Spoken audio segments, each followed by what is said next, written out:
नमस्कार दोस्तों, आप सबका स्वागत है आप सबके अपने YouTube चैनल SBCL अंडाल में। जैसा कि मैंने पहले आपको बताया है कि मैं रेलवे NTPC और रेलवे ग्रुप डी में जो साइंस के प्रश्न पूछे जाएंगे उनके ऊपर मैं आपको क्लास 9 और क्लास 10 दोनों ही NCERT के कंप्लीट कराऊंगा। तो उसी सीरीज़ में मैं आज क्लास 10 का फर्स्ट चैप्टर आप सबके सामने लेके आया हूँ। हालांकि ये फोर्थ चैप्टर है, लेकिन ये मेरे तरफ से ये पहला वीडियो है, इसलिए मैं फर्स्ट कह रहा हूँ। 9 क्लास के मैंने 2 वीडियो ऑलरेडी बना दिए हैं और आप सबसे उम्मीद है कि आप लोग ज़रूर देख रहे होंगे। अगर नहीं देख रहे हैं तो ज़रूर देखिए। और ये क्लास 10 का फर्स्ट चैप्टर है। तो मैं थोड़ा सा आप सबसे NTPC के सिलेबस के बारे में बात करूंगा। NTPC में अगर आप देखें तो रेलवे ने तकरीबन आपको GS के ऊपर बहुत ही ज़्यादा इस बार जोर दिया है। NTPC के CBT 1 में 40 क्वेश्चन GS के हैं और NTPC CB2 में GS के 50 क्वेश्चन हैं। अगर CBT 1 में 40 क्वेश्चन है GS के, मान लेते हैं, तो उसमें उन्होंने साइंस का सिलेबस दे रखा है कि साइंस जो है आएगा। तो साइंस का जो सिलेबस है दोस्तों, आप जानते हैं कि वो फिजिक्स, केमिस्ट्री, बायोलॉजी तीनों से मिलकर बना है। तो अगर तीनों से ही मिलकर बना हुआ है तो 40 क्वेश्चन में कम से कम 10-12 क्वेश्चन तो आपको साइंस के मिलेंगे। अगर CBT 2 में 50 क्वेश्चन है तो उसमें आपको 12 से 15 क्वेश्चन मिलेंगे। यानी कि साइंस का बहुत महत्व है उस GS में। दूसरी बात है कि बाकी जो GS है वो कैसा पूछेगा बोलना मुश्किल है, लेकिन जो साइंस के क्वेश्चन है वो 100% NCERT से पूछे जाएंगे। इसलिए आप लोगों को उसके ऊपर अच्छी पकड़ करने की ज़रूरत है। दूसरी बात, अगर रेलवे ग्रुप डी की करें तो उसमें 100 क्वेश्चन में 100 क्वेश्चन में 25 क्वेश्चन केवल साइंस के हैं और बगैर साइंस के अच्छा किए हुए उसमें मेरिट में आ पाना यानी कि जॉब लेना बहुत ही मुश्किल हो जाएगा। इसलिए दोस्तों आप सभी से रिक्वेस्ट है कि आप लोग अपने साइंस को स्ट्रॉन्ग करें, चैप्टर वाइज पढ़ें और ये वीडियो देखने के बाद इस चैप्टर को ज़रूर पढ़ें एक बार, है ना। तो आपका पूरा जो है कॉन्सेप्ट क्लियर होगा। मैं पहले आपको NCERT के बुक से पढ़ाऊंगा, इसके बाद मैंने अपना PPT बनाया हुआ है वहाँ से पढ़ाऊंगा। मैंने आज हिंदी में ये बुक शेयर किया हुआ है, तो ऐसी बात नहीं है मैं बाइलिंगुअल पढ़ाऊंगा, हिंदी इंग्लिश दोनों ही टर्म्स यूज़ करूंगा। लेकिन जो PPT है वो पूरी तरह से बाइलिंगुअल है, 2 भाषा में है, हिंदी और इंग्लिश। तो वीडियो को अंत तक देखिएगा। अगर वीडियो बहुत ही लंबा हो जाए तो पार्ट बाय पार्ट करके देखिएगा, लेकिन इस चैप्टर के ऊपर अच्छा पकड़ बना लीजिएगा। आइए दोस्तों, हम लोग आज का वीडियो शुरू करते हैं। कार्बन और उसके यौगिक।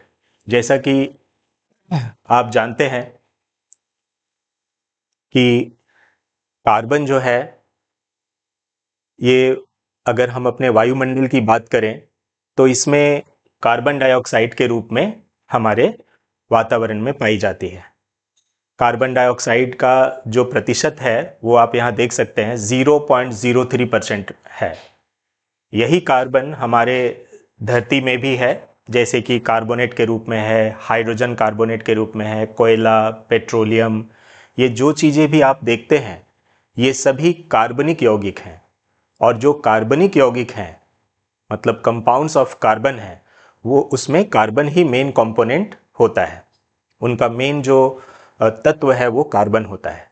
तो अगर आप कार्बन की उपस्थिति के बारे में देखेंगे तो हमारे शरीर में जो भी क्रियाएं हो रही हैं, जैसे कि पाचन क्रिया, ठीक है, श्वसन, ये सभी जो है एक ऑर्गेनिक रिएक्शंस के जरिए हो रही है। सारे के सारे कार्बनिक कंपाउंड्स हैं। हमारे शरीर में जो एंजाइम्स मौजूद हैं, जो हार्मोन्स हैं, ठीक है, ये सभी कार्बनिक यौगिक हैं। तो जो भी हम प्रोटीन लेते हैं, कार्बोहाइड्रेट लेते हैं, जो फैट हम लोग खाना में लेते हैं, वो सभी कार्बनिक यौगिक हैं। तो कुल मिलाकर कह सकते हैं आप कि एक जीवधारी का शरीर कार्बनों से बना हुआ है, यानी कि कार्बन के यौगिकों से ही बना हुआ है। तो कार्बनिक कंपाउंडों के पढ़ने के लिए एक अलग से शाखा बना दी गई है, ऑर्गेनिक केमिस्ट्री।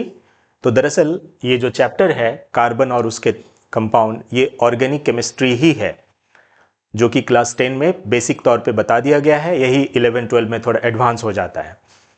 तो इसलिए दोस्तों ये काफ़ी इंपॉर्टेंट चैप्टर है। आइए हम लोग इस चैप्टर को इसी तरह पहले एनसीईआरटी से कवर करेंगे और फिर धीरे धीरे हम लोग अपने पीपीटी में जाएंगे, जहां पर किस तरह के प्रश्न पूछे जाते हैं और क्या क्या कॉन्सेप्ट है वो सब कुछ हम लोग आज सीखेंगे। आइए, तो कार्बन जो है दोस्तों, कार्बन को अगर आप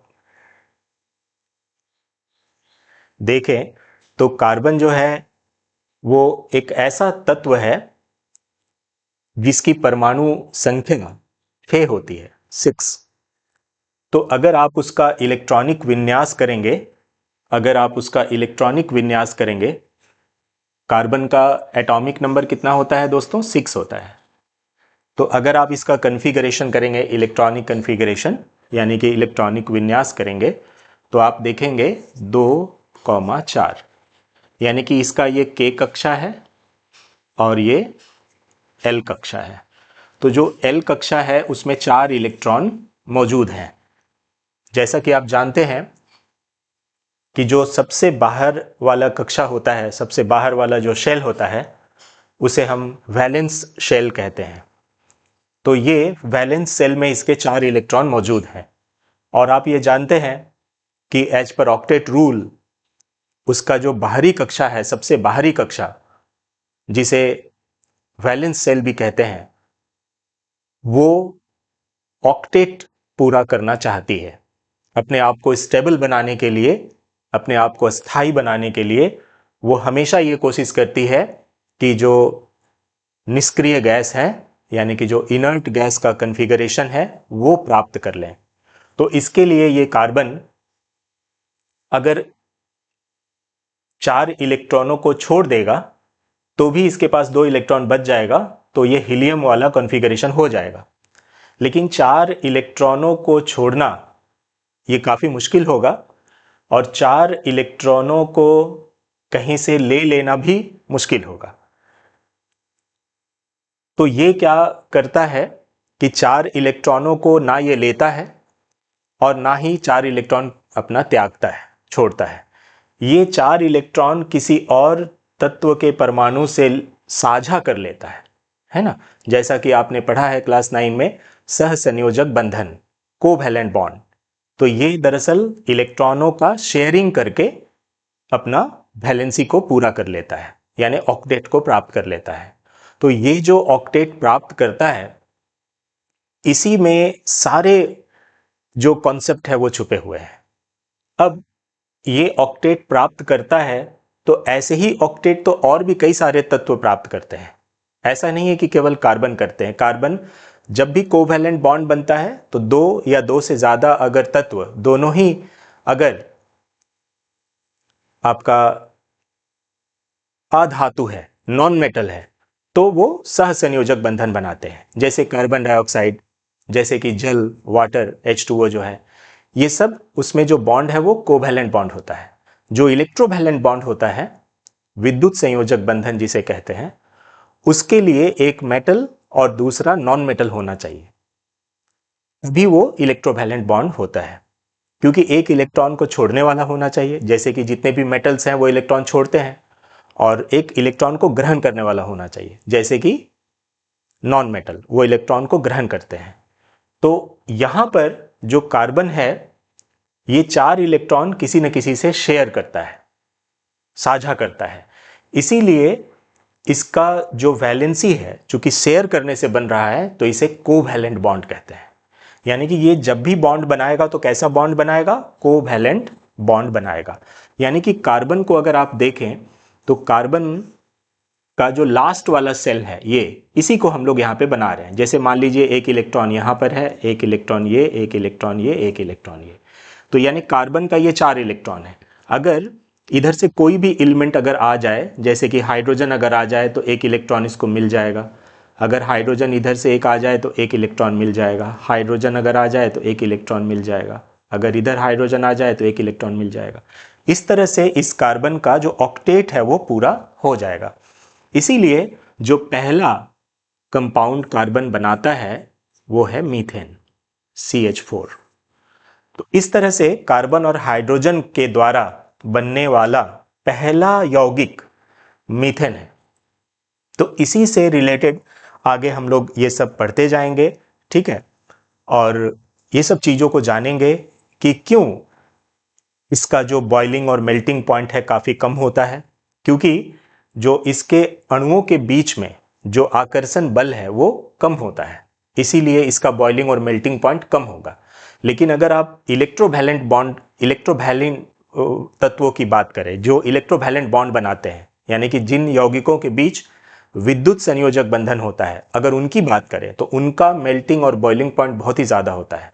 कारण एक ही है, क्योंकि उनके बीच में जो आकर्षण बल होता है, उनके जो तत्व आपस में कंबाइन करते हैं, उन तत्वों के बीच में जो आकर्षण बल होता है वो काफ़ी स्ट्रांग होता है, काफ़ी ज़्यादा होता है।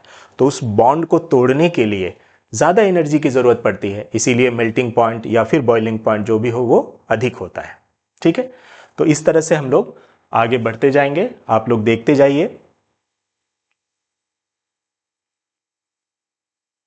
तो ये हाइड्रोजन खुद एक जैसे कि थोड़ा सा कोवैलेंट बॉन्ड को थोड़ा समझाया गया है। जैसे कि हाइड्रोजन की हम बात करें तो हाइड्रोजन में आप जानते हैं, कि हाइड्रोजन का परमाणु संख्या कितना होता है, 1 होता है। तो अगर हम हाइड्रोजन का एक परमाणु की बात करें, ये इसका न्यूक्लियस है, तो बाहर में 1 इलेक्ट्रॉन होगा।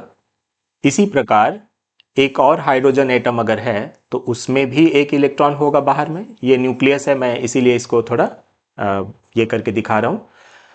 तो यही जब आपस में ये करते हैं तो ये इलेक्ट्रॉनों का ये साझा कर लेते हैं। तो इस तरह से ये जो इलेक्ट्रॉन है, ये ऐसा समझा जाता है, ये दोनों इलेक्ट्रॉन, कि ये दोनों के लिए ही है, मतलब दोनों के बाहरी कक्षा में ये मौजूद है। क्योंकि ये जो बॉन्ड, ये जो साझा हो रहा है, इस साझा होने के बाद ये इलेक्ट्रॉन इसके बाहरी कक्षा में निरंतर घूमते रहेंगे, ये दोनों इलेक्ट्रॉन। और इस हाइड्रोजन को एटम को ऐसा लगेगा कि मेरे पास 2 इलेक्ट्रॉन हो गया है, और इस हाइड्रोजन एटम को ऐसा लगेगा कि मेरे पास 2 इलेक्ट्रॉन हो गया है। यानी कि वो एक तरह से हीलियम वाला जो कन्फिगरेशन है वो प्राप्त कर चुका है, यानी कि स्टेबल हो चुका है। तो इसीलिए जो फर्स्ट हाइड्रोजन का ये कॉम्बिनेशन है, H और H मिलके क्या बन जाता है, H प्लस H मिलकर H2 बन जाता है हाइड्रोजन। तो ये थोड़ा सा बेसिक्स आपको जानना है, क्योंकि अभी जब आप थोड़ा सा इस तरफ देखेंगे तो जो क्वेश्चंस एग्जाम में आते हैं वो भी आपको यहाँ पर मिलेंगे। आइए दोस्तों यहाँ देखते हैं, ये हाइड्रोजन का बनना दिखाया गया है, ये ऑक्सीजन का बनना दिखाया गया है। तो ऑक्सीजन वाले में हम लोग थोड़ा सा देख लेते हैं। ऑक्सीजन का आप जानते हैं कि जो परमाणु संख्या होता है वो 8 होता है, ठीक है। उसका एटॉमिक नंबर कितना होता है दोस्तों, 8 होता है। तो ये रहा 8, ये रहा 8। अगर इसका इलेक्ट्रॉनिक कन्फिगरेशन करें तो 2,6, इसका भी करें तो 2,6, यानी कि इसका जो वैलेंस सेल है, इस वैलेंस सेल में देखिए कितने इलेक्ट्रॉन हैं, 6 इलेक्ट्रॉन मौजूद हैं। यानी इसको ऑक्टेट प्राप्त करने के लिए अष्टक जो रूल है उसको, उसके हिसाब से अगर अंतिम कक्षा में 8 इलेक्ट्रॉन अगर पूरे करने हैं तो 2 इलेक्ट्रॉनों की जरूरत है। तो ये आपस में क्या करते हैं, 2 इलेक्ट्रॉनों का साझा करते हैं। ये देखिए 2 इलेक्ट्रॉन इसने दे दिया, 2 इलेक्ट्रॉन इसने दे दिया। तो चूंकि 2-2 इलेक्ट्रॉन का साझा हो रहा है, इसीलिए यहां पर डबल बॉन्ड बनता है। इसीलिए ये जो है O2, ये आपको दिख रहा है, ये O2 जो है एक्चुअल में ऐसा है, O double bond O, O2 oxygen. तो यहाँ पर ये जो बॉन्ड है, ये अभी आप लोगों के सिलेबस में नहीं है। एक बॉन्ड जो सिंगल बॉन्ड होता है उसे सिग्मा बॉन्ड कहते हैं, और जो एक बॉन्ड एक्स्ट्रा बॉन्ड आपको यहाँ दिख रहा है ये पाई बॉन्ड है। यही बॉन्ड ट्रिपल बॉन्ड भी हो सकता है। जब ट्रिपल बॉन्ड होगा तो एक सिग्मा रहेगा बीच वाला, और जो दोनों ऊपर नीचे रहेगा वो पाई बॉन्ड रहेगा। तो जो सिग्मा बॉन्ड होता है वो स्ट्रांग होता है, और जो पाई बॉन्ड होता है वो वीक होता है। इसीलिए आप आगे चल के देखेंगे कि जो सिंगल बॉन्ड वाले हैं अल्केन, अभी हम लोग सारा चीज पढ़ेंगे, अल्केन वो कम क्रियाशील होते हैं। लेकिन अगर अल्कीन और अल्काइन की बात करें, यानी कि डबल बॉन्ड और ट्रिपल बॉन्ड की बात करें, तो वो काफी क्रियाशील होते हैं। काफ़ी एक्टिव होते हैं। कारण एक ही है, क्योंकि उसमें पाई बॉन्ड मौजूद होते हैं जो कमज़ोर है, इसलिए जब रिएक्शन होता है तो वो टूट जाता है और किसी और तत्व के साथ रिएक्शन कर लेता है। ठीक है, तो यहाँ पर ये भी आपका एग्जाम में आया हुआ था क्वेश्चन कि नाइट्रोजन का निम्नलिखित में से किसमें त्रिआबंध है, ऐसा दिया था कि किसमें ट्रिपल बॉन्ड है। तो जो नाइट्रोजन है दोस्तों उसमें ट्रिपल बॉन्ड होता है। कैसे होता है थोड़ा सा हम लोग इसके ऊपर देखते हैं।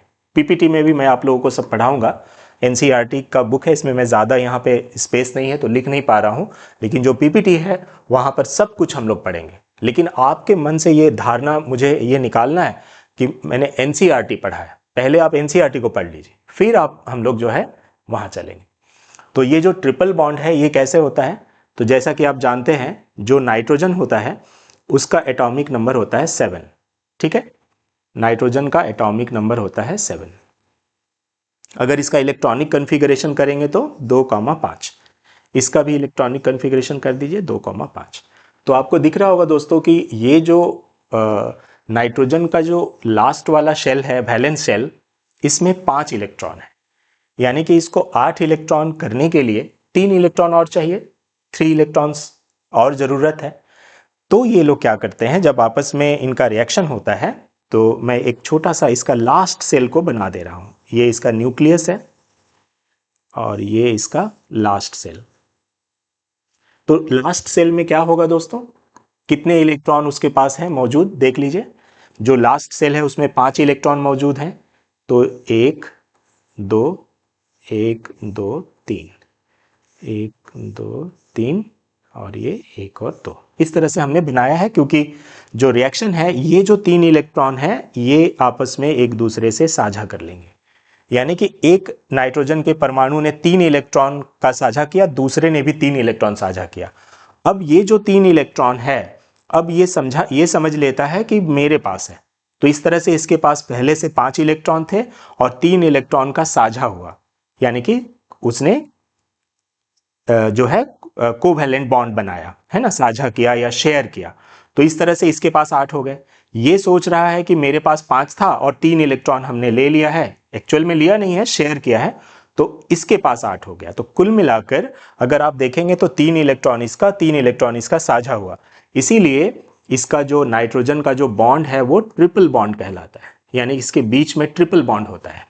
तो जब कभी भी दोस्तों अगर बॉन्ड दिया रहे, जैसे कि एन इस तरह से ये दिया रहे, तो इसका मतलब ये ट्रिपल बॉन्ड है। ठीक है, अगर एच एच एच ऐसा लिखा हुआ है, इसका मतलब है ये सिंगल बॉन्ड है। तो जो सिंगल बॉन्ड है वो बताता है कि एक इलेक्ट्रॉन शेयर हुआ है, एक इलेक्ट्रॉन इसने, एक इलेक्ट्रॉन इसने दिया है। अगर डबल बॉन्ड है, जैसा कि आपने ऑक्सीजन वाले में देखा, तो इसका मतलब है कि 2 इलेक्ट्रॉन इसने दिया और 2 इलेक्ट्रॉन इसने दिया। अगर 3 को देखेंगे तो 3 इलेक्ट्रॉन इसने दिया और 3 इलेक्ट्रॉन इसने दिया। इस तरह से दोस्तों सिंगल बॉन्ड, डबल बॉन्ड और ट्रिपल बॉन्ड वाला कंसेप्ट है।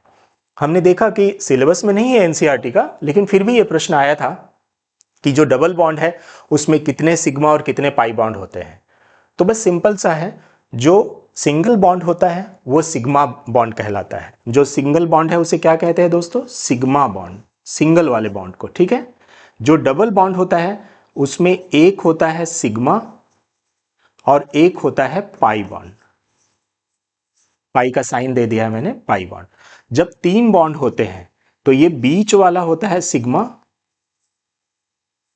और जो ऊपर दोनों जो आपको दिख रहे हैं वो होता है पाई बॉन्ड, पाई बॉन्ड। यानी कि सिंगल बॉन्ड में एक ही सिग्मा बॉन्ड होता है, डबल बॉन्ड में एक सिग्मा एक पाई, और ट्रिपल बॉन्ड में एक सिग्मा और 2 पाई। तो ये पाई बॉन्ड के कारण ही ये ज्यादा सक्रिय होते हैं, ज्यादा एक्टिव होते हैं, या बोल सकते हैं आप कि वो अनस्टेबल होते हैं, यानी कि बहुत ही रिएक्टिव होते हैं, क्योंकि ये जो पाई बॉन्ड होता है ये कमजोर होता है, इस वजह से ये टूट जाता है जल्दी, तो फिर कोई भी रिएक्शन आसानी से कर लेगा। लेकिन जो सिंगल बॉन्ड वाले हैं, यानी अल्केन वाला जो ग्रुप है अभी हम लोग पढ़ेंगे, उसमें सब का सब सिग्मा बॉन्ड होता है, इसलिए वो काफी स्ट्रांग होते हैं, स्टेबल होते हैं, नॉर्मली किसी से रिएक्ट नहीं करते। ठीक है, तो आइए हम लोग आगे बढ़ते हैं। यहां भी देखिए इस तरह से ये आपको बताया गया है कि कैसे करके कार्बन जो है ये CH4 यानी कि मीथेन बनाता है। ठीक है,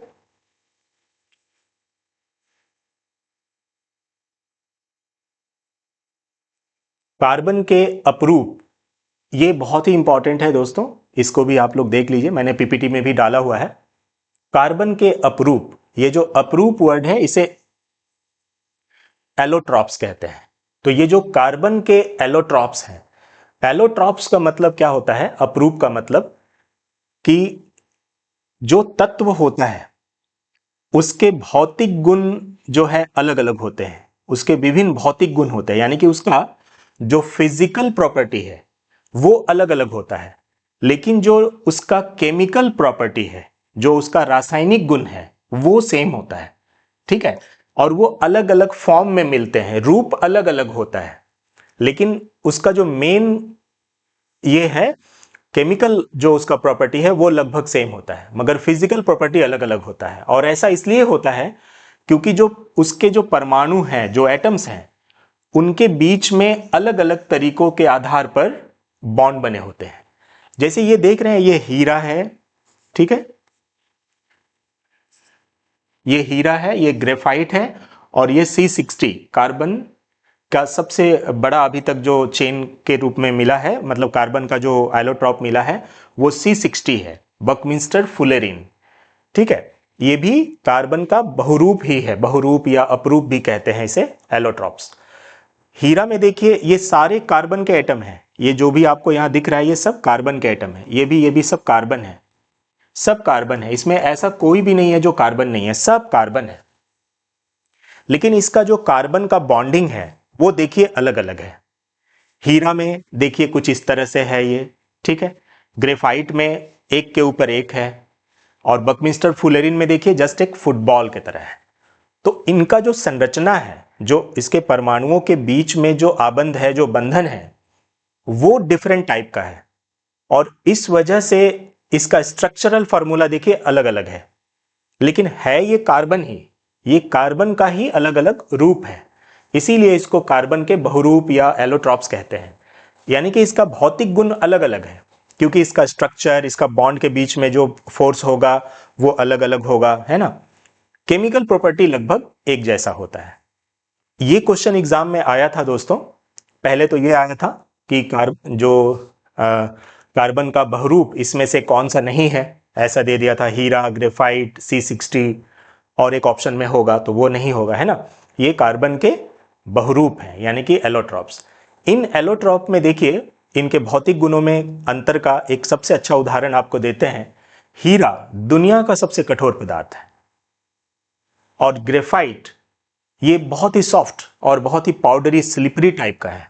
सोचिए दोनों ही कार्बन है, लेकिन देखिए एक का प्रॉपर्टी कितना ये है, कितना हार्डेस्ट एलिमेंट है, और ये सॉफ्ट है एकदम, और C60 फुटबॉल के तरह का रचना है। जो ग्रेफाइट है दोस्तों ये एक नॉन मेटल है, लेकिन नॉन मेटल होते हुए भी इसमें विद्युत का संचालन करता है, ये अपने अंदर से विद्युत धारा को प्रवाहित होने देता है।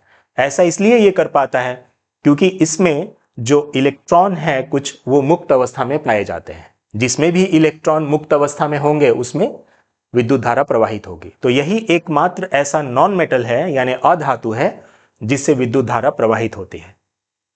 ठीक है, तो ये जरूर थोड़ा सा याद रखिए, मैंने कार्बन के अपरूप का पीपीटी भी बनाया हुआ है, वहां पर हम लोग और भी डिटेल पढ़ेंगे।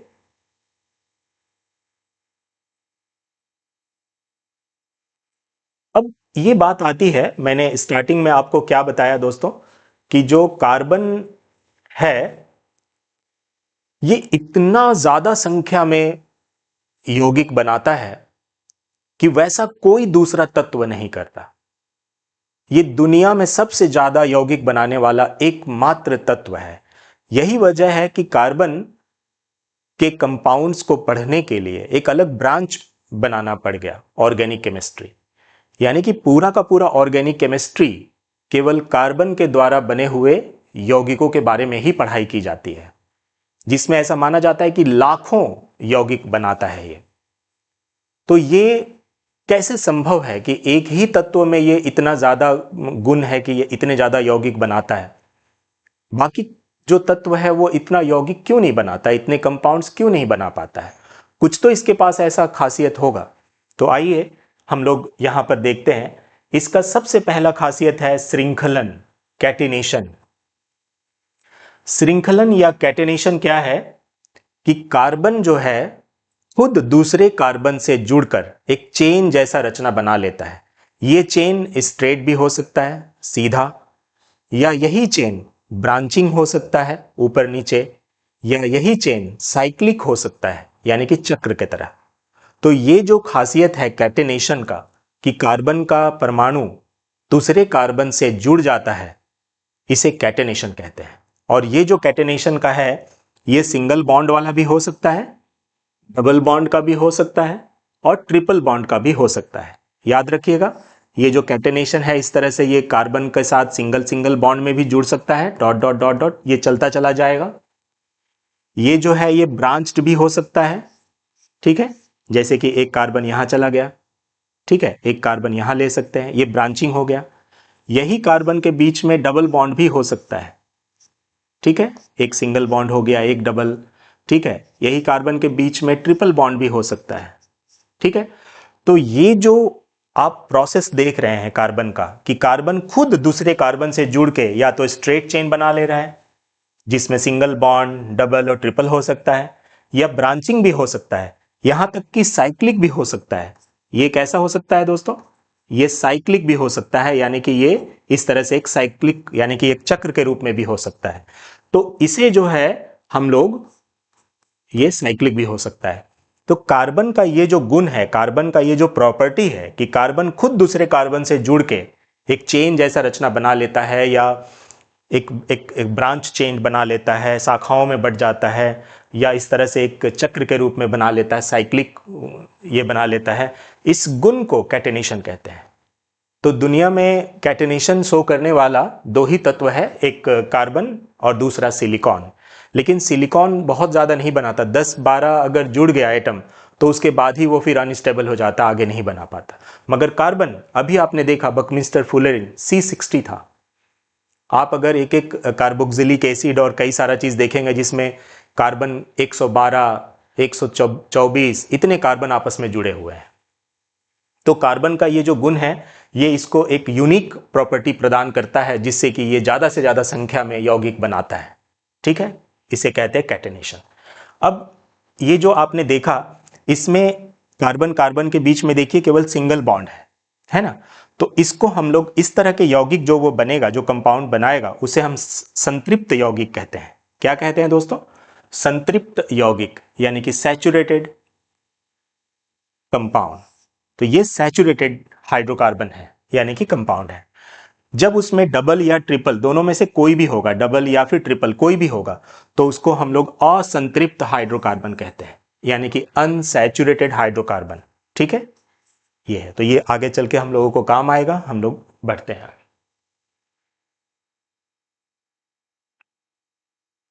दूसरा इसका जो प्रॉपर्टी है जिसके कारण ये यूनिक है और इतने ज्यादा कंपाउंड्स बनाता है और सारा कंपाउंड्स स्टेबल भी है, क्या ऐसा खासियत हो सकता है कार्बन के पास? तो कार्बन का जो दूसरा, कार्बन जो परमाणु है उसका जो दूसरा प्रॉपर्टी है वो है इसका छोटा आकार, इसका स्मॉल साइज होना। एटम का साइज कैसा है? स्मॉल है, क्योंकि देख ही रहे आप एटम का एटॉमिक नंबर मात्र 6 है, कार्बन का 6 है। तो कितना बड़ा है? K और L सेल ही है, दो ही सेल है। तो कार्बन का जो परमाणु है वो कैसा होता है? छोटा होता है। छोटा होने से क्या होता है, आइए हम लोग इस पे थोड़ा सा चर्चा करते हैं। ज्यादा नहीं, थोड़ा सा जरूर करेंगे क्योंकि तभी आपको चीजें ध्यान में रहेंगी। मान लीजिए कार्बन है C6, तो कार्बन का पहला सेल होगा ये और ये दूसरा सेल होगा। पहला सेल में 2 इलेक्ट्रॉन और दूसरे सेल में 4 इलेक्ट्रॉन, ठीक है, 2,4 इसका इलेक्ट्रॉनिक कॉन्फ़िगरेशन यही होगा। अब जब कोई दूसरा परमाणु इसके सामने आता है तो ये इसका जो न्यूक्लियस है, ये प्लस साइन हम दे देते हैं, इसका जो ये न्यूक्लियस आप देख रहे हैं, ये न्यूक्लियस में अगर ये पॉजिटिव चार्ज है तो कोई भी इलेक्ट्रॉन अगर आएगा तो उसको वो क्या करेगा? पूरा होल्ड करके रखेगा अच्छी तरह से, क्योंकि उसके करीब करीब उसका जो न्यूक्लियस है उसके करीब में आएगा ना। बाहरी सेल में कोई भी आएगा तो उसके न्यूक्लियस के करीब हो जाएगा, तो वो उसको होल्ड करके रखेगा अच्छी तरह से, है ना, पकड़ के रखेगा। लेकिन अगर ये काफी बड़ा होता, अगर ये मान लेते हैं कि इस तरह का होता जिसमें K, L, M, है ना, N, ऐसे होते। तो ये तो न्यूक्लियस से काफी दूर हो जाता। मान लीजिए कोई एक इलेक्ट्रॉन आया इसके पास, तो ये न्यूक्लियस से काफी दूर हो जाता और वो उसको खींच के नहीं रख पाता अच्छी तरह से। तो यही इसका स्मॉल साइज के कारण वो जो भी किसी भी परमाणु से जब इलेक्ट्रॉन को शेयर कर रहा है, तो वो जो शेयर्ड पेयर ऑफ इलेक्ट्रॉन है वो अपनी तरफ अच्छी तरह होल्ड करके रख रहा है carbon, due to its small size, इसके छोटे आकार होने के कारण। लेकिन यही अगर बड़ा आकार का होता तो ऐसा नहीं होता, ये खुद अनस्टेबल हो जाता। इलेक्ट्रॉन आता तो सही, बाद में तुरंत किसी और से रिएक्शन करके बाहर निकल जाता। तो ये इसका दूसरा यूनिक प्रॉपर्टी है जो ईश्वर ने उसे दिया है, देखा जाए तो, क्योंकि ऐसा और किसी के पास नहीं है। तो काफी स्टडी करने के बाद यही देखा गया कि पहला प्रॉपर्टी है कैटेनेशन, श्रृंखलन, और दूसरा इसका स्मॉल साइज होना। ठीक है, जैसा कि आप लोग देख सकते हैं कि किस तरह से ये रिएक्शन करके ज्यादा से ज्यादा यौगिक बनाता है। एक कार्बनिक यौगिकों के बारे में एक दूसरा एक रहस्य जैसी बात थी। जैसा कि मैंने आपको स्टार्टिंग में बताया कि हमारे शरीर में जितने भी एंजाइम हैं, जितने भी हम प्रोटीन ग्रहण करते हैं, कार्बोहाइड्रेट लेते हैं, फैट लेते हैं, हमारे शरीर में जितने हार्मोन्स हैं, वो सभी के सभी कार्बनिक यौगिक हैं, सभी कार्बनिक तत्वों से मिलके बने हुए हैं। ऑल आर कार्बनिक कंपाउंड्स। तो ऐसा माना जाता था पहले कि कार्बनिक कंपाउंड्स प्रयोगशाला में तैयार नहीं किए जा सकते, ये लेबोरेटरी में इसको हम प्रिपेयर नहीं कर सकते। मतलब कार्बनिक कंपाउंड्स आर्टिफिशियली नहीं बनाए जा सकते, इनको लेबोरेटरी में तैयार नहीं किया जा सकता है। क्योंकि जो भी यौगिक हमारे शरीर में है या किसी जीवधारी में है, तो जीवधारी का शरीर ईश्वर ने बनाया है, गॉड ने बनाया है। तो जरूर केवल वही बना सकते हैं, इंसान नहीं बना सकता इसे, ऐसा माना जाता था। स्वाभाविक है, नेचुरल है, क्योंकि पहले के लोग धार्मिक प्रकृति के ही थे, उनको ये मानना पड़ेगा ही, है ना। तो इस वजह से वो ऐसा मानते थे। लेकिन एक दिन फ्रेडरिक वोहलर नामक एक केमिस्ट ने अमोनियम साइनेट के मदद से, ठीक है, ये ध्यान रखिएगा क्योंकि ये भी एक जीके का क्वेश्चन है। फ्रेडरिक वोहलर, ये जो वोहलर साहब हैं, इन्होंने सबसे पहले जो है अमोनियम कार्बोनेट, अमोनियम साइनेट की मदद से, ठीक है, देख लीजिएगा यहीं पे है।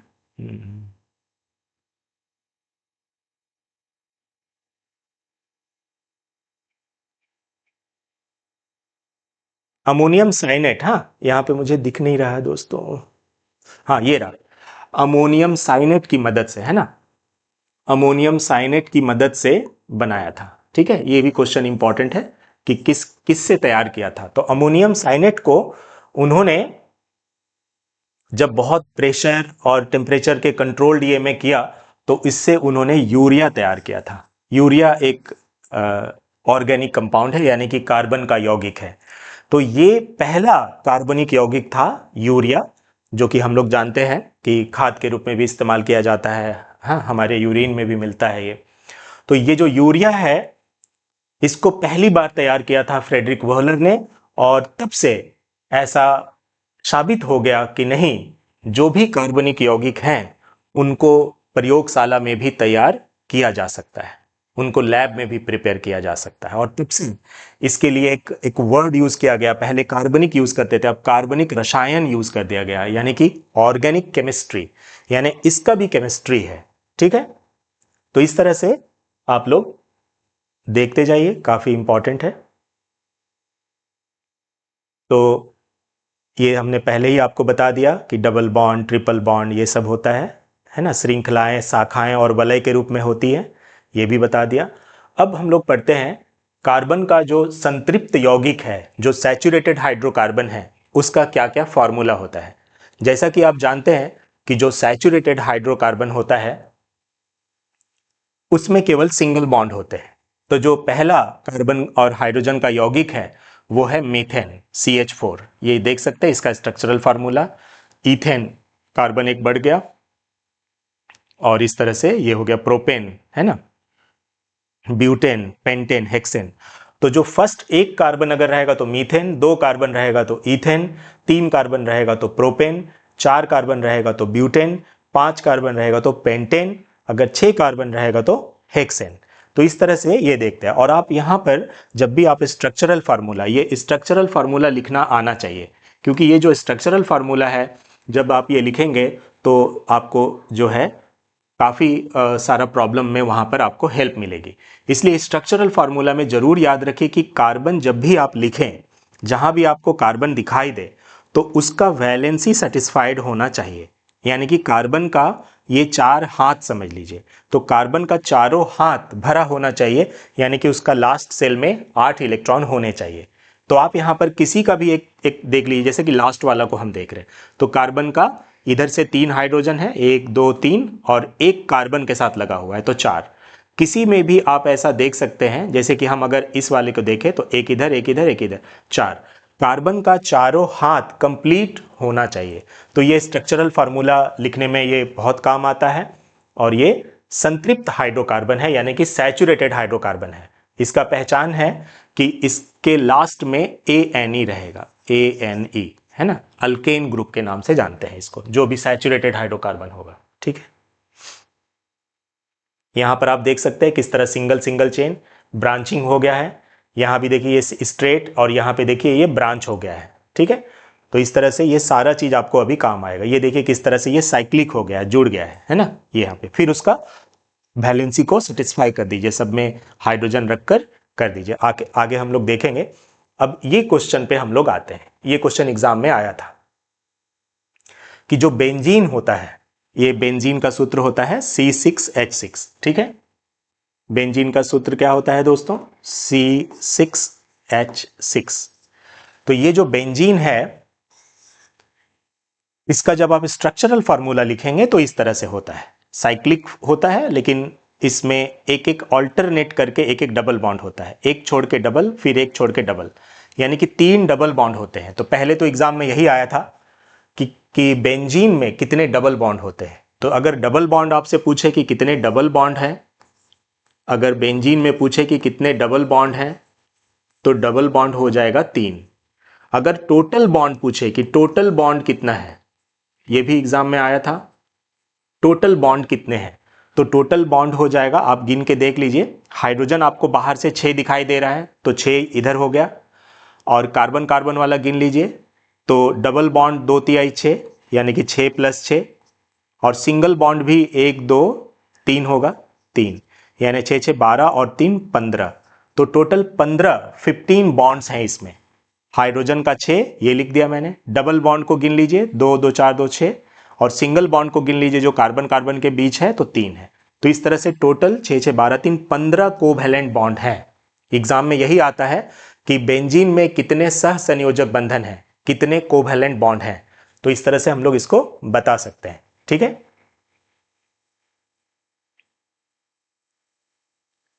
अब हम लोग बहुत ही इंपॉर्टेंट टॉपिक फंक्शनल ग्रुप पर आ गए हैं। फंक्शनल ग्रुप, देखिए दोस्तों, ये फंक्शनल ग्रुप क्या है, बहुत ही इंपॉर्टेंट है। फंक्शनल ग्रुप ऑर्गेनिक केमिस्ट्री में फंक्शनल ग्रुप के कारण ही एक एक सीरीज ऑफ यौगिक प्राप्त होते हैं, एक एक सीरीज आपको तत्व यौगिकों का मिलेगा।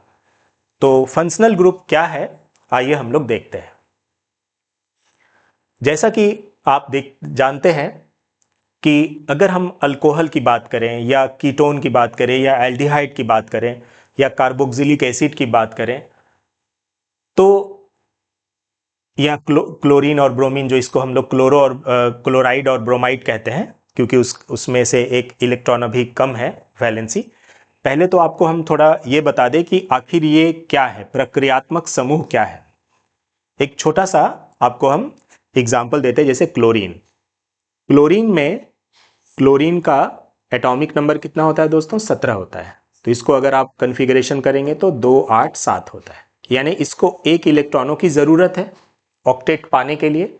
यानी इसका अगर कुल मिला के अगर बात कहें तो इसका एक हाथ अभी खाली है, इसीलिए हम लोग इसको ऐसे लिखते हैं, Cl लिख दिया और ये कर दिया। यहाँ पर ये चीज बताता है कि ये एक इलेक्ट्रॉन अभी इसके पास है जो किसी के साथ शेयर किया जाएगा। तो यही इसी तरह ब्रोमीन के साथ है, ठीक है। इसी तरह यहां पर आपने देखा, यहां देखा, यहां देखा, ये सब जो है बता, इसका 2 हाथ खाली है, इसका 1 हाथ खाली, इसका 1 हाथ, और इसका 1 हाथ, इसका भी 1 हाथ। तो ये बहुत इंपॉर्टेंट है, यानी कि ये अगर आप इसको किसी से रिएक्शन कराइएगा और वहां पर एक इलेक्ट्रॉन अगर अवेलेबल मिलेगा इसको, तो वहां जाके वो एक इलेक्ट्रॉनों के साथ साझा कर लेगा, और इसी के कारण उसका जो गुण है पूरा का पूरा उसका प्रॉपर्टी डिसाइड होगा। जैसे कहने का मतलब है OH अगर किसी के साथ जाके जुड़ जा रहा है तो वो अल्कोहल बन जाएगा। अब अल्कोहल एक पूरा ग्रुप है यौगिकों का, जैसे कि अगर आप देखेंगे तो इथाइल अल्कोहल, मिथाइल अल्कोहल, है ना, प्रोपाइल अल्कोहल, इस तरह से पूरा एक अल्कोहल का सीरीज बन जाएगा, ठीक है। इसी तरह से अगर आप क्लोरीन का देखेंगे तो मान लीजिए, है ना, मिथाइल क्लोराइड, इथाइल क्लोराइड, है ना, 2,2 डाइब्रोमो इथेन, इस तरह से इसका जो है पूरा एक सीरीज आपको मिलेगा। यानी कि ये जो फंक्शनल ग्रुप हैं जब किसी यौगिक में जाकर रिएक्शन करते हैं तो इसी से इसका प्रॉपर्टी डिसाइड होता है कि वो कैसा यौगिक है। यानी कि प्रक्रियात्मक समूह ऐसा है जो यौगिकों को एक विशिष्ट गुण प्रदान करता है, ठीक है, और ये कार्बन का लंबाई और प्रकृति पर निर्भर नहीं करता। अगर कार्बन का चेन कितना भी लंबा है, ठीक है, लेकिन अगर उसमें ये फंक्शनल ग्रुप है OH, तो वो अल्कोहल ही है, अल्कोहल का ही प्रॉपर्टी वो शो करेगा। हाँ, चेन अगर लंबा हो गया या फिर छोटा चेन है, मतलब जो कंपाउंड का जो साइज है वो बड़ा है या छोटा है, इससे उसका मेल्टिंग और बॉइलिंग पॉइंट ये सब डिफर करेगा। जो उसका फिजिकल प्रॉपर्टी है वो वैरी करेगा, है ना, लेकिन उसका जो केमिकल प्रॉपर्टी है वो सेम रहेगा। यानी कि आप ये कह सकते हैं कि जो फंक्शनल ग्रुप है वो किसी यौगिक का केमिकल प्रॉपर्टी को डिसाइड करता है। तो ये फंक्शनल ग्रुप कुछ खास फंक्शनल ग्रुप हैं ऑर्गेनिक केमिस्ट्री में, तो जिसमें कि सबसे पहला फंक्शनल ग्रुप जो है उसको हेलो अल्केन के नाम, हेलो अल्केन कहते हैं। जैसे क्लोरो और ब्रोमो, 2 ही यहाँ पर सिलेबस दिया है, आइडो भी होता है, यहाँ पे नहीं है NCERT में अभी 10 में। ऑक्सीजन लगा हुआ कुछ जो है फंक्शनल ग्रुप होता है, जिसमें अल्कोहल जिसका OH होता है, एल्डिहाइड जिसका CHO होता है। इसका स्ट्रक्चर जरूर याद रखिएगा, ये भी एग्जाम में आया था कि किस तरह से है। जैसे कि एग्जाम में दिया था, इसी को आपको 4 ऑप्शन में करके दे देते हैं, कभी H के साथ डबल, कभी यहाँ पे डबल कर देते हैं, कभी O के साथ ऐसा कर देते हैं। तो ये जरूर से जरूर याद रखिए कि किस तरह से इसका स्ट्रक्चर है। कीटोन ये वाला है, इसको भी एग्जाम में दिया गया है कि इसका क्या स्ट्रक्चरल फार्मूला होता है कीटोन का। कार्बोक्सिलिक एसिड ये वाला, है ना, तो बिल्कुल इसका स्ट्रक्चर को याद रखिए। और कार्बन का आप वैलेंसी को चेक कीजिएगा, बिल्कुल सेटिस्फाइड होगा आपका। कहीं भी देखिए कार्बन का 4 वैलेंसी कंप्लीट, कार्बन का 4 वैलेंसी कंप्लीट, है ना। तो ये बहुत ही ज्यादा इंपॉर्टेंट है फंक्शनल ग्रुप। फंक्शनल ग्रुप इसीलिए बताया गया है, इसका नाम इसीलिए क्योंकि यही है जो मेन उस यौगिक का फंक्शन करता है या उसका केमिकल प्रॉपर्टी को डिसाइड करता है, ठीक है, इसीलिए इसको फंक्शनल ग्रुप के नाम से जानते हैं। अब हम लोग देखते हैं समजातीय श्रेणी, ये भी बहुत इंपॉर्टेंट है, होमोलोगस सीरीज। तो ये जो होमोलोगस सीरीज है, समजातीय श्रेणी, ये क्या है? देखिए, अगर आप एक यौगिक को बना ले, कोई भी एक यौगिक को बना ले, जैसे कि आप देखिए मीथेन को, ठीक है, और उसमें अगर आप CH2 ऐड कर देंगे, CH2 अगर आप जोड़ देंगे तो उसका अगला वाला यौगिक बन जाएगा। जैसे कि ये मीथेन है, आपने CH2 जोड़ा तो वो ईथेन बन जाएगा, C2H4। अगर ये ईथेन है, आप उसमें CH2 जोड़ेंगे तो प्रोपेन बन जाएगा। तो इस तरह से आप अगर देखें तो मीथेन है, मीथेन में आप ऐड कर रहे हैं क्या? CH2, ठीक है, क्या ऐड कर रहे हैं दोस्तों? CH2 ऐड कर रहे हैं आप। जब CH2 ऐड करेंगे तो कार्बन और कार्बन, 2 ठो कार्बन हो जाएगा, और हाइड्रोजन 4 और 2 6 हो जाएगा, ठीक है। इसी तरह से फिर आप CH2 ऐड कीजिए तो कार्बन और कार्बन 3 कार्बन हो, 2 और 1 3 कार्बन हो जाएगा, C3, और H6 और H8 हो जाएगा। तो ये जो नाम है ये है मीथेन, ये जो देख रहे हैं आप है ये प्रोपेन, और ये है मीथेन, ये है ईथेन, और ये है प्रोपेन। तो इस तरह से यौगिक में अगर आप CH2 ऐड करते जाएंगे ना तो एक श्रृंखला मिल जाएगा, एक यौगिक का आपको श्रृंखला मिल जाएगा, पूरा एक लंबा सा लिस्ट मिल जाएगा। इस लिस्ट को हम लोग समजातीय श्रेणी कहते हैं, होमोलोगस सीरीज।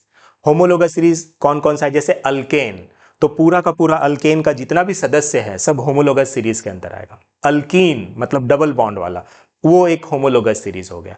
अल्काइन जैसे ट्रिपल बॉन्ड वाला, वो एक होमोलोगस सीरीज हो गया। एल्कोहल, सारा एल्कोहल उसमें आ जाएगा तो वो एक होमोलोगस सीरीज हो गया, है ना। कीटोन, ठीक है। उसी तरह कार्बोक्सिलिक एसिड, है ना, एल्डिहाइड, ये सब जो है एक एक होमोलोगस सीरीज है। तो होमोलोगस सीरीज में जो अगला सदस्य है उसके बीच में CH2 का अंतर होता है, ये एग्जाम में पूछा गया था।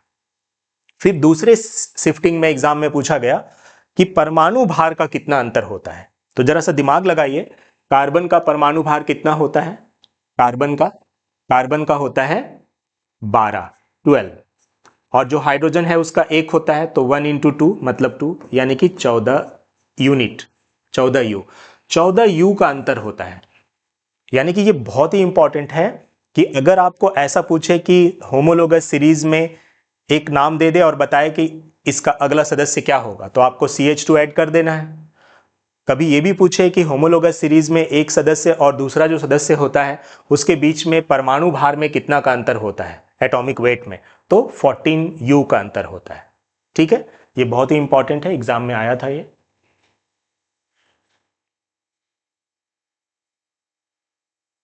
कार्बन यौगिकों की नाम पद्धति, ये बहुत ही इंपॉर्टेंट है। नोमेनक्लेचर, जो कार्बनिक यौगिक होते हैं उनका हम नोमेनक्लेचर कैसे करते हैं, कैसे नाम लिखते हैं, ये क्वेश्चन एग्जाम में आता ही आता है। ठीक है, तो आइए हम लोग देखते हैं। सबसे पहले क्या करना है, कुछ स्टेप्स हैं इनका। सबसे पहले करते हैं कि जो भी फंक्शनल ग्रुप है वो उसमें देख लेंगे हम लोग। ठीक है, फंक्शनल ग्रुप को देखने के बाद हम लोग उसका कार्बन का जो चेन है, जो सबसे लंबा चेन है जिसमें फंक्शनल ग्रुप होना चाहिए, उस चेन में जो चेन हम सेलेक्ट कर रहे हैं उस चेन में फंक्शनल ग्रुप होना चाहिए, तो वो हम लोग सेलेक्ट करते हैं।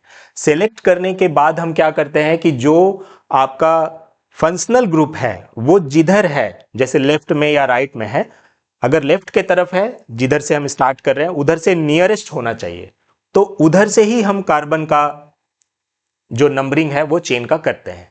तो ये बहुत ही इंपॉर्टेंट है। जैसे कि कोई फंक्शनल ग्रुप नहीं है लेकिन डबल बॉन्ड या ट्रिपल बॉन्ड है, तो हम वहां से शुरू करेंगे जिधर से कम दूरी पे रहेगा, जिस कॉर्नर से वो कम दूरी पे रहेगा, लेकिन उसमें फंक्शनल ग्रुप होना चाहिए, वही वाला सेलेक्ट करना है। ठीक है, उसके बाद सेलेक्ट करने के बाद हम लोग जो नाम देते हैं उसमें, जैसे कि मीथेन है तो उसका रूट वर्ड लेते हैं मीथ, अगर इथेन है तो रूट वर्ड लेते हैं ईथ, अगर प्रोपेन है तो रूट वर्ड लेते हैं प्रोप।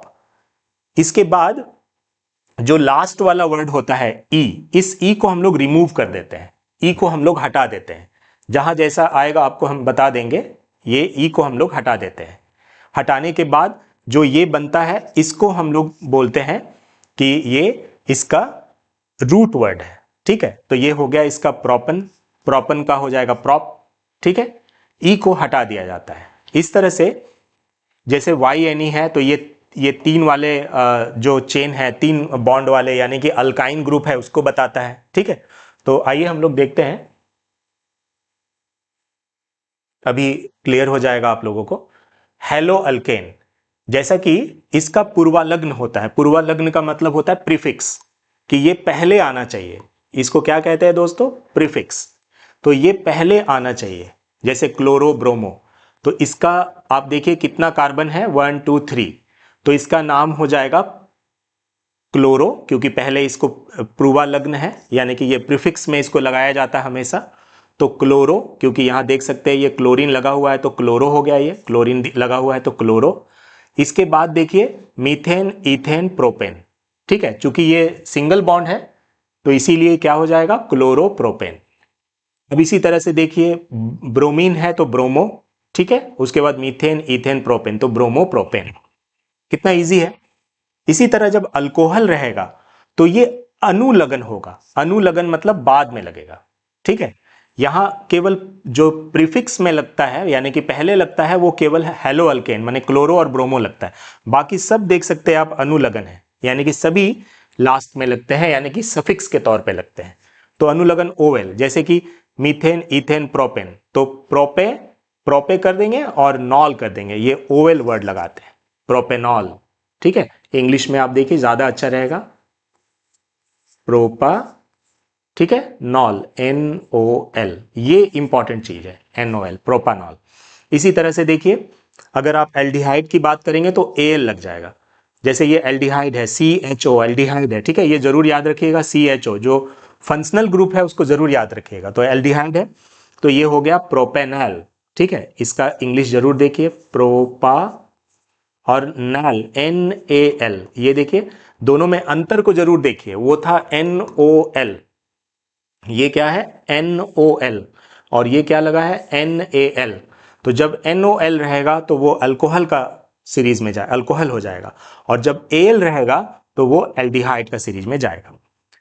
अब देखिए मीथेन, इथेन, प्रोपेन, तो इसमें मीथेन, इथेन, प्रोपेन, और ये कीटोन का ग्रुप है, ये जो है कीटोन फंक्शनल ग्रुप है, ये CO, कीटोन। तो इसीलिए जब कीटोन रहेगा तो ONE लगाते हैं, प्रोपेनॉन। तो इसका नाम देख लीजिए, PROPA, प्रोपा, यहां तक तो रहेगा। इसके बाद नोन है ना, प्रोपन तक रहेगा, सॉरी, प्रोपन तक रहेगा, उसके बाद ONE लग जाएगा, ये ONE, ये वाला सफिक्स के तौर पे लग जाएगा, प्रोपानॉन।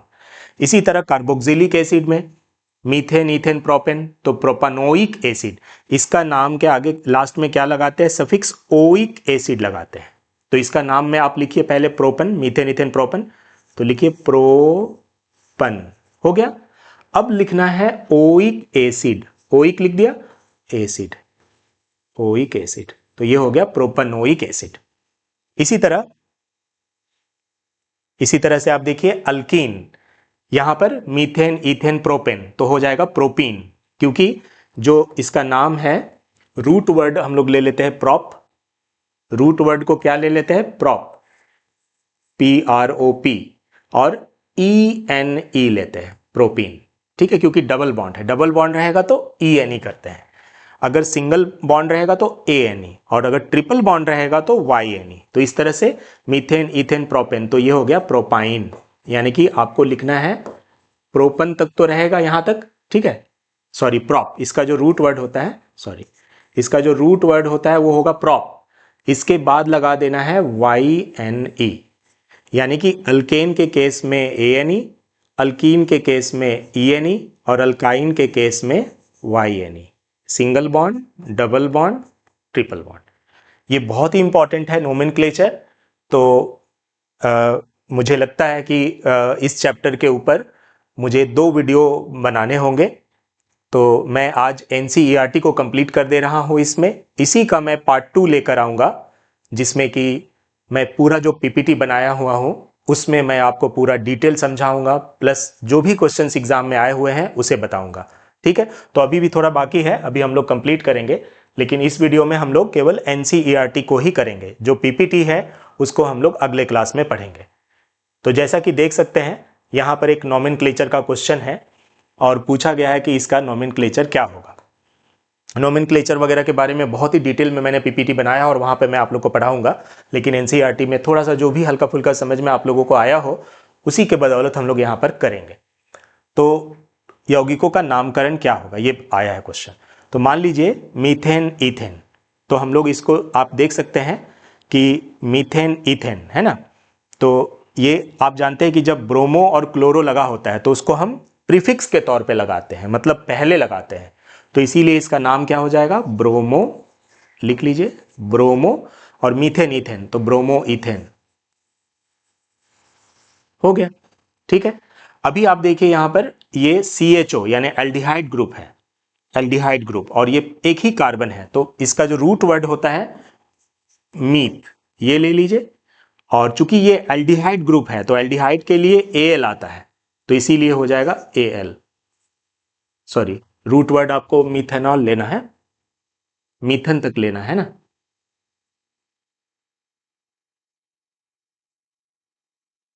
रूट वर्ड देख लीजिए, रूट वर्ड आपको कहां तक लेना है, मीथन, यहां तक ले लिया आपने, ठीक है, और चूंकि ये एल्डिहाइड है इसीलिए AL आपको लगाना है, तो ये हो गया मीथेनॉल। ठीक है, अभी इसको देखिए, methane, ethane, propane, butane, pentane, hexane. अभी यहां पर कार्बन का जो नंबरिंग की बात है, वो जरूर कीजिए। तो ट्रिपल बॉन्ड जिधर से सामने है, क्योंकि ट्रिपल बॉन्ड या डबल बॉन्ड अगर है तो इसका मतलब है कि वही फंक्शनल ग्रुप है, और जिधर फंक्शनल ग्रुप रहता है उधर से ही हम कार्बन का चेन का नंबरिंग करते हैं। तो यही कार्बन का चेन है और इधर से हम नंबरिंग करेंगे। तो 1 2 3 4 5 6।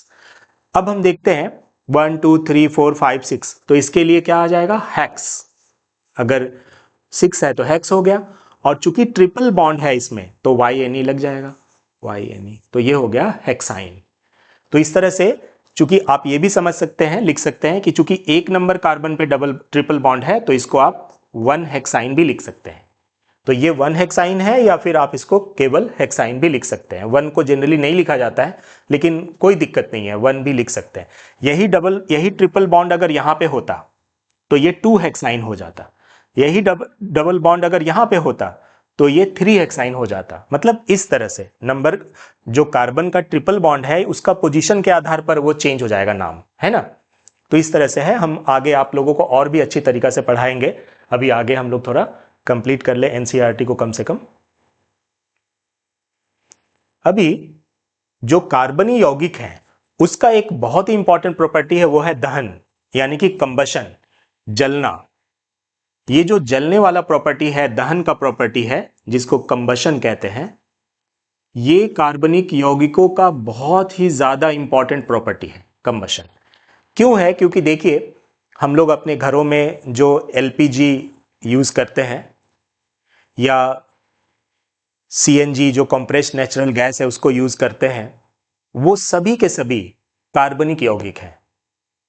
तो वो कार्बनिक यौगिक जब जलते हैं तो आप देखते हैं कि कितना अच्छा एकदम ब्लू जैसा लाइट निकलता है, जलता है ना। काफी अच्छा, मतलब गुड क्वालिटी ऑफ फ्यूल है वो। तभी तो हम लोग उसका इस्तेमाल करते हैं, ज्यादा पोल्यूशन भी नहीं फैलता।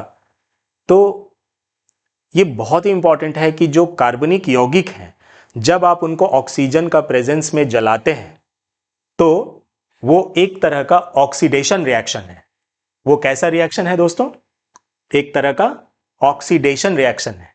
ऑक्सीजन उसमें ऐड हो रहा है। आइए कुछ रिएक्शंस हैं यहां पर हम लोग देख लेते हैं। जैसे कि कार्बन है और ऑक्सीजन का प्रेजेंस में आप उसको जला रहे हैं, यानी कि रिएक्शन करा रहे हैं, तो CO2 बनेगा जलने के बाद, और थोड़ा उष्मा और प्रकाश निकलेगा। ये बहुत इंपॉर्टेंट है कि उष्मा और प्रकाश जरूर से जरूर निकलता है। यानी कि कार्बनिक यौगिकों को, कोई भी कार्बनिक यौगिक हो, मीथेन हो, एल्कोहल हो या कार्बन हो, जब हम उसको जलाते हैं ऑक्सीजन का उपस्थिति में तो उसमें कार्बन डाइऑक्साइड निकलता है और उष्मा और प्रकाश निकलती है। यही उष्मा और प्रकाश हम लोग यूज करते हैं, यानी कि एक एक्सोथर्मिक प्रतिक्रिया है ना, जिसमें कि उष्मा बाहर निकलती है। तो ये बहुत ही इंपॉर्टेंट है, क्योंकि इसी चीज के कारण ही हम लोग जो भी एलपीजी है, सीएनजी है ना, इन सब का इस्तेमाल ईंधन के रूप में करते हैं, फ्यूल के रूप में करते हैं। क्योंकि कार्बन जलने के बाद कार्बन डाइऑक्साइड देता है, थोड़ी बहुत जलवाष्प निकलती है और उष्मा और प्रकाश निकलता है। ये इंपॉर्टेंट पॉइंट है कि उष्मा और प्रकाश निकलता है।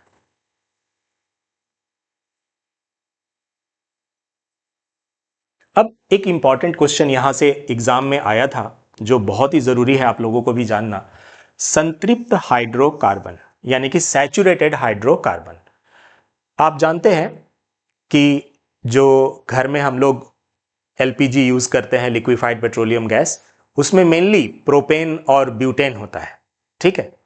तो जो ये प्रोपेन और ब्यूटेन है, ये तो ANE ग्रुप का है, यानी कि अल्केन का सदस्य है। तो जो अल्केन का सदस्य होता है वो कैसा होता है? सब सिंगल बॉन्ड वाला होता है, यानी कि वो असंतृप्त हाइड्रोकार्बन है, यानी कि वो सैचुरेटेड हाइड्रोकार्बन है। तो जो सैचुरेटेड हाइड्रोकार्बन है, जब आप उनको आग में जलाते हैं तो वो जो लाइट देगा ना, जब जलेगा तो वो बिल्कुल एकदम अच्छा लाइट देगा, ब्लू जैसा लाइट देगा और काफी अच्छा से जलेगा, धुआं नहीं रहेगा। मतलब उसमें जो येलो टाइप का रहता है, येलोविश जो ये रहता है, वो नहीं रहेगा। तो ये इसका पहचान है संतृप्त हाइड्रोकार्बन का, कि जब वो जलता है तो बहुत ब्राइट लाइट के साथ जलेगा और उसमें धुआं वगैरह नहीं रहेगा, पीलापन नहीं रहेगा, ठीक है। असंतृप्त हाइड्रोकार्बन जो है, अनसैचुरेटेड हाइड्रोकार्बन, वो जब जलता है तो वो थोड़ा पीला टाइप का, हल्का काला धुआं टाइप का दिखाई देगा आपको, और अगर आप उस पर बर्तन वगैरह अगर कुछ चढ़ाए हैं तो उसका नीचे पूरा काला जम जाएगा, काली की, यानी कि वो कार्बन है, यानी कि पूरी तरह से कार्बन नहीं जल पाता। यही कारण है कि वो सूटी फ्लेम देता है, यानी कि काला काला आपको धुआं जैसा दिखेगा। तो ये डिफरेंस है संतृप्त हाइड्रोकार्बन और असंतृप्त हाइड्रोकार्बन को। अगर आपको संतृप्त हाइड्रोकार्बन और असंतृप्त हाइड्रोकार्बन को पहचानना है तो आप इस प्रयोग के द्वारा भी पहचान सकते हैं। अगर वो ठीक ठाक लाइट देता है, बिल्कुल ग्लो करता है, जलता है, और ऑक्सीजन का सप्लाई आप अगर अच्छा से दे रहे हैं और पूरी तरह से ग्लो करके जल रहा है तो वो सैचुरेटेड हाइड्रोकार्बन है। अगर वो धुआं धुआं सा दे रहा है, येलो टाइप का निकल रहा है, पीला पीला सा, या थोड़ा हल्का कालापन है, तो समझ जाइएगा कि वो अनसैचुरेटेड हाइड्रोकार्बन है। ठीक है। अब एक सवाल ये आता है कि संतृप्त हाइड्रोकार्बन अगर है फिर भी वो थोड़ा थोड़ा सूटी फ्लेम देता है, फिर भी वो थोड़ा थोड़ा काला देने लगता है। जैसे कि कभी कभी देखिएगा कि अगर घर का जो गैस होता है, चूल्हा, उसमें जब हम लोग खाना बनाते हैं तो कभी कभी उसका जो बर्तन का नीचे भी देखते काला हो जाता है। तो ऐसा समझ लेना चाहिए कि वो जो गैस के ऊपर में जो जहाँ से गैस निकल रहा है, या जो एक बर्नर होता है ना जहाँ पे लगा होता है, उसमें छेदा छेदा होता है ना, होल्स होते हैं, वो होल्स समझ लीजिए भर गया है। जैसे आटा का रोटी सेकते हैं, ये करते हैं, उसमें वो डस्ट जा जाके, या कई बार तो खाना ही उसमें गिर जाता है ना, पकाते समय दूध गिर गया तो चाय गिर गया, तो उसका छेदा बंद हो जाता है सब। तो जो ऑक्सीजन है वो ऑक्सीजन उसको सप्लाई ठीक से नहीं मिल पाता है, इसीलिए वो धुआं धुआं सा होता है। प्रॉपर ऑक्सीजन का सप्लाई होना बहुत जरूरी है, तभी आपका जो है संतृप्त हाइड्रोकार्बन जो है वो अच्छा से फ्लेम देगा, गुड फ्लेम देगा। जैसे ही समझ लीजिए काला धुआं या ऐसा कुछ हो रहा है, उसको जरूर से जरूर थोड़ा सा साफ उफ करके या सर्विसिंग करा लेना चाहिए, यही इंपॉर्टेंट है। वैसे नॉर्मल अगर आप ऑक्सीजन का सप्लाई अच्छा दे रहे हैं तो जो संतृप्त हाइड्रोकार्बन है, सैचुरेटेड हाइड्रोकार्बन, वो एकदम अच्छा फ्लेम देगा।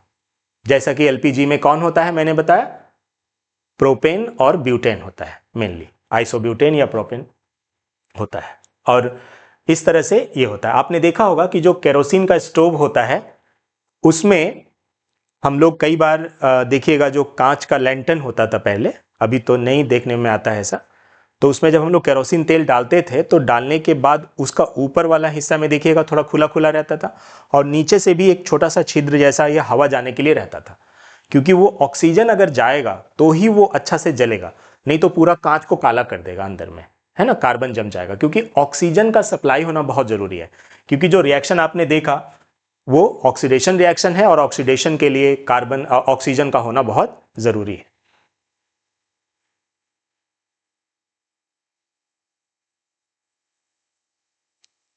प्रकृति में जो कोयला और कार्बन है उसका निर्माण कैसे हुआ है, इस प्रकृति में जो कोयला है और पेट्रोलियम है उसका निर्माण कैसे हुआ है। दरअसल समुद्र के नीचे बहुत से छोटे छोटे जीव थे, है ना, खास करके शैवाल एक तरह के थे। तो वो कालांतर में मर गए, और मरने के बाद उनका मृत शरीर को बैक्टीरिया ने उनको डिकम्पोज कर दिया, और प्रबल दबाव के कारण ये तल में दब गया, और दब करके ही पेट्रोलियम का रूप धारण कर लिया। तो पेट्रोलियम भी कहीं ना कहीं जीवों के मृत शरीर से ही बना हुआ है। इसीलिए पेट्रोलियम, कोयला भी पेड़ पौधों के ही ऐसे दब जाने से उनमें बैक्टीरिया ने रिएक्शन किया, और अत्यंत दबाव और टेम्परेचर के कारण जो है वो कोयला में बदल गया। तो ये जो कोयला, पेट्रोलियम है, ये सब फॉसिल्स फ्यूल के नाम से जाने जाते हैं। इन्हें फॉसिल्स फ्यूल इसीलिए कहा जाता है कि ये फॉसिल्स से तैयार हुए हैं, किसी के जीव के मरने के बाद जो ये रहता है उससे तैयार हुए हैं, इसीलिए इनको कहा जाता है। एक इंपॉर्टेंट क्वेश्चन यहां पर यह बन के आता है कि पेट्रोलियम या कोयला का जो इस्तेमाल है वो करना अच्छा क्यों नहीं है, क्योंकि इसमें कोयला में ना कभी कभी कार्बन और सल्फर भी रहता है। क्या रहता है? सल्फर और नाइट्रोजन, ये दो चीज याद रखिएगा। उसमें सल्फर होता है और नाइट्रोजन होता है। तो ये जो सल्फर है ना, जब ऑक्सीजन से रिएक्शन करता है तो सल्फर डाइऑक्साइड बना देता है, और ये सल्फर डाइऑक्साइड अगर वाटर से रिएक्शन करता है तो सल्फ्यूरिक एसिड बना देता है, H2SO4। इसी तरह अगर नाइट्रोजन की बात करें तो NO2, नाइट्रोजन डाइऑक्साइड, ये जब वाटर से रिएक्ट करता है तो नाइट्रिक एसिड बना देता है, HNO3। तो आप अगर देखें तो कहीं ना कहीं ये एसिड रेन के लिए जिम्मेदार है। तो जो कोयला है, कोयला में जब वो जलता है या उसके बीच में दबा हुआ पाया जाता है सल्फर और फॉस्फोरस, सल्फर है, फॉस्फोरस है, नाइट्रोजन है, वायुमंडल में तो नाइट्रोजन है भी, तो वो जब जलता है तो इस तरह से सल्फर और नाइट्रोजन के ऑक्साइड तैयार करता है, और ये ऑक्साइड वातावरण में रहते हैं और जब जल या वर्षा के साथ ये एसिड के रूप में गिरते हैं, यानी कि ये अम्ल वर्षा के लिए जिम्मेदार है। तो एक तरह से ये पोल्यूशन फैलाते हैं जब कोयला वगैरह जहाँ पर ज़्यादा जलता है, यानी कि जहाँ पर भी विद्युत कोयले से जहाँ पर बिजली तैयार की जाती है उन जगहों पर जो है एसिड रेन होने की संभावना ज़्यादा होती है, यानी कि जहाँ भी थर्मल पावर प्लांट्स लगे हुए हैं वहाँ पर।